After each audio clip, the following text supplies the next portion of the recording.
Hari ukuntu phone yawe iba yaruzuye storage, ububiko ubikaho ibintu byawe, amadocument, amafoto, amavideo n'ibindi, ikaba yaruzuye kandi ubona document zose ufite kuri telefone yawe ukizikeneye. Ngiye kukwereka uburyo ki wabonamo indi storage kuri phone yawe nta kindi kintu ukuyemo, na application ukuyemo, nta kindi kintu usibye ukabona storage nini ihagije yo kongera kubikaho ibintu byawe kuri telefone yawe.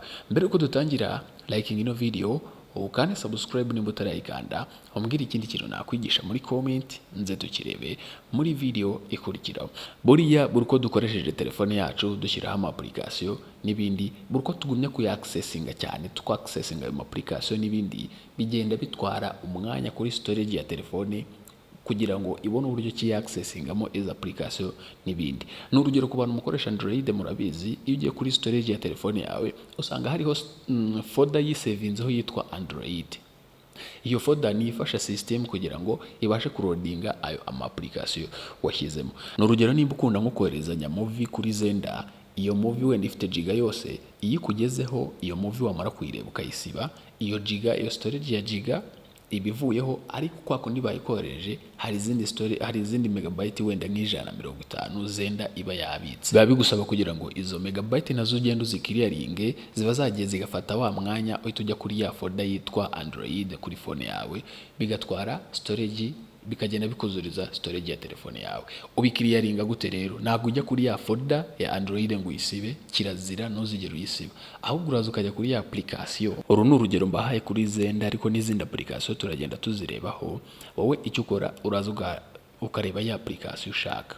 Ni urugero ngiyi Zenda, warangiza ugakanda ukagumishaho, ukahita ujya hano munsi handitse app info, ukahita ukandaho bakakujyana kuri information za application yawe. Hano rero ukigera kuri information za application yawe, urasabwa gukurikira akantu kukandi kugira ngo utaza gukora amakosa wenda ugasiba application yawe cyangwa se ugasiba izindi document waba ukeneye muri phone yawe. Iyi ngiyi ni phone ya Android nakoresheje, nuko natambitse screen yayo ngashyiramo rotate, mutaza kuza kubigiraho urujijo ngo wenda ni tablet cyangwa se ni imashini. Iyi ni phone ya Android.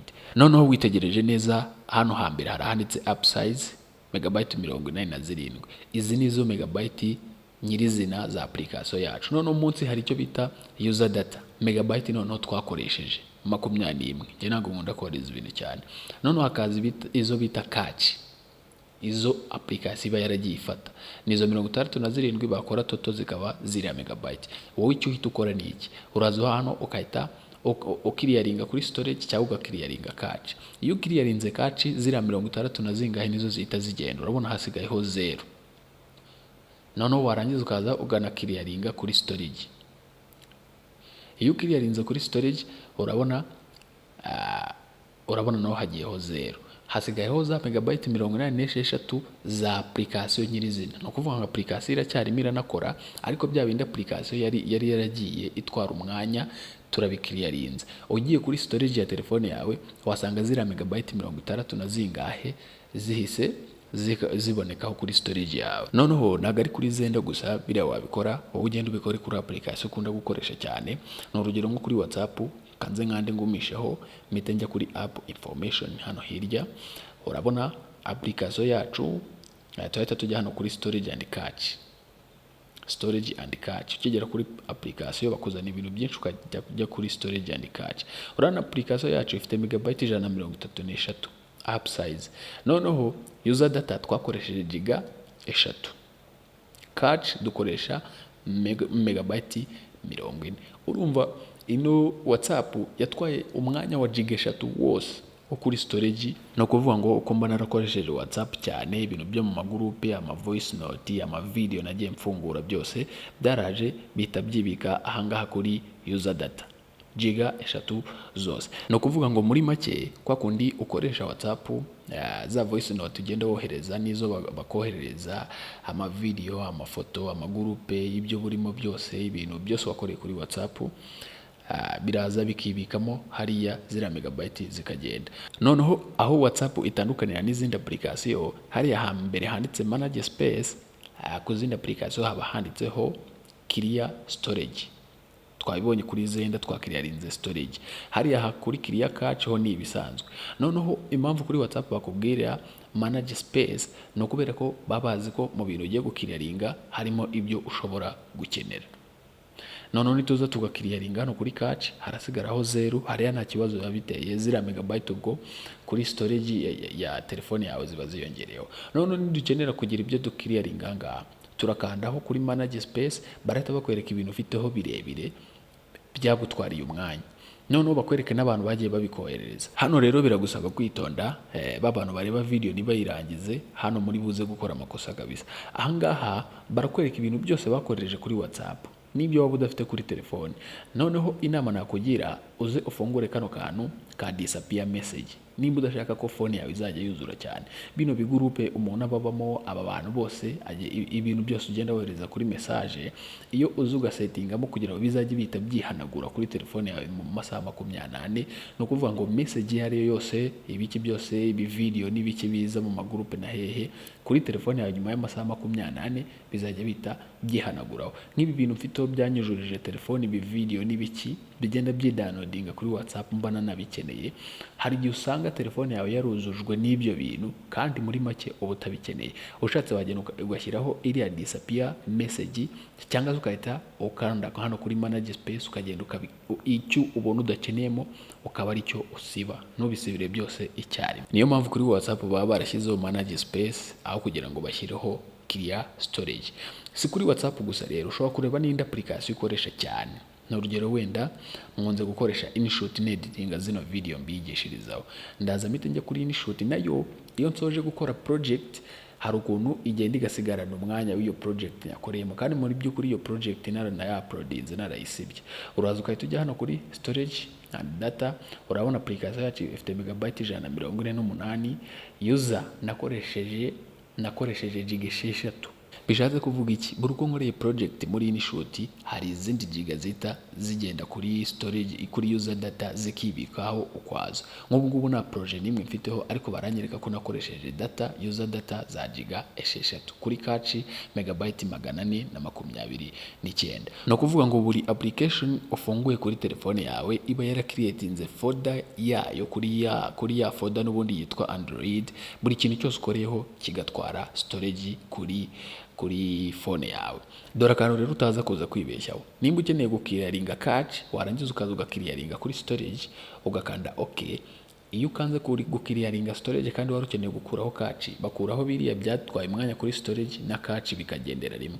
Ubwo nuza kuza gukenera cache zonyine ari zo megabyte ukeneye urakanda kuri cache hirya kuri storage uyihorere. Urabona ko iyo ukiriyarinze kuri storage user data hasigaraho 0 no kuri cache hagasigaraho 0. Urabona za giga 6 zose narakoresheje kuri InShot zise zivaho.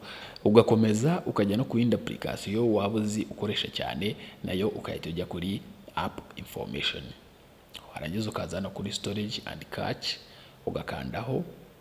Application yacu urabona ifite megabyte 390, user data 292, cache 450 zingahe. Urumva ni megabyte nyinshi zagiye zitwuzuriza telefone yacu kandi nta kintu turi kuzikoresha. Uraza ukahita ukiriyaringa kuri storage ukakita ukiriyaringa no kuri data, urabona hose hasigayeho 0 kandi application zacu ziracyakora. Reka tuze kuri storage ya telefone yacu rero turebe umwanya tumaze kugeraho bitewe n'ibintu byose tumaze kugenda dukiriyaringa kuri telefone yacu. Urabona kuri internal storage mfiteho giga 14 ziri free kandi yari yaruzuye.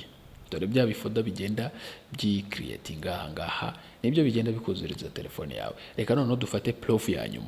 Urabona ko hariho giga 14. Tugiye gukiriyaringa indi application imwe turebe noneho giga turi buhite tubona kuki kuri storage yacu. Katuze kuri TikTok nayo tujye kuri app information, niturangiza tuze hano kuri storage and caches. Ibi narabibigishije no kuri TikTok naho uragenda ugakiriyaringa zino data. None reka tuze dukiriyaringe storage cyangwa se dukiriyaringe cache no kuri TikTok. Bino urabikora iyo upostinga video zawe nizi boosting. urabona cache na storage hasigayeho 0. Reka noneho tuhite dusubira inyuma, dusubire kuri ya storage ya telefone yacu, turebe nimba hari ikiyongereho kuri za giga 14 twari dufite kuri storage. Reka wenda turebe n'indi application imwe dukunda gukoresha, n'urugero mfatiye CapCut, nubwo iyi ngiyi ni downloadinze vuba. Nayo mpita njya kuri app information, nze mpita njya kuri storage and cache, mpita nza urabona user data megabyte 700 ni nyinshi, mpita nazo nza nziclearinge kuri storage. Ibi ngibi no kuri TikTok urabikoresha iyo video zawe postinga nizirebwe cyane, uragenda ugakiriyaringa cache. Iyo umaze gukiriyaringa cache uba ufashije account yawe, kuko ubu kiriyarinzemo ibintu byayiremereje bituma video zawe zitaboostinga ngo zigere ku bantu benshi. Hari umuntu usanga kuri cache ya TikTok hariho cache zigera mu bihumbi 5, bihumbi bingahe. Twarabyiganye abantu bo kuri TikTok nawe bigisha ukuntu bakiriyaringa cache, TikTok nayo ikabasha kuba yakora yihuta. Rero hano ikintu kibanga ugomba kumenya, ugomba kwirinda gukiriyaringa cache za YouTube, Audiomack n'izindi application wa downloadinzeho imiziki cyangwa video, kuko iyo ukiriyarinze cache zabyo n'ibyo bintu wa downloadinze by'imiziki cyangwa video bivaho.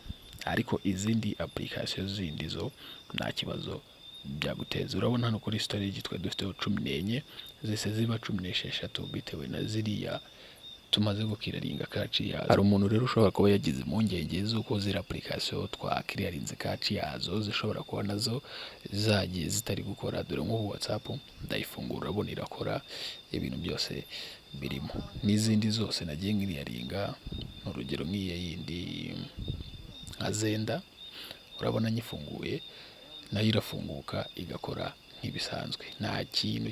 Nta kibazo na kimwe bitera kuri application woba wakiriyarinze, bya bifoda iba yaragiye ikiriyetinga kuri phone yawe. Buri project ugiye ukoreraho akantu kose savinze cyangwa draft savinze, bikagenda bikibika kuri telefone yawe.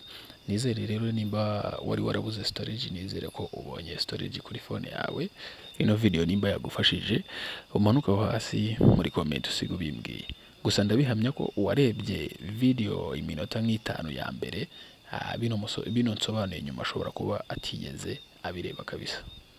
Video zanjye mba nakoze akantu kagufiya kugira ngo ubashe kumva ibisobanuro byose, utaza kuza kuzuga clearinga cache za YouTube cyangwa se izo kuri Audiomack ugasanga ubuze n'imiziki yawe. Kanda subscribe rero niba utarayikanda, usharinge ino video no ku bandi bantu ubona yafasha. Thank you so much, duhure mu zindi video zica kuri PD Media.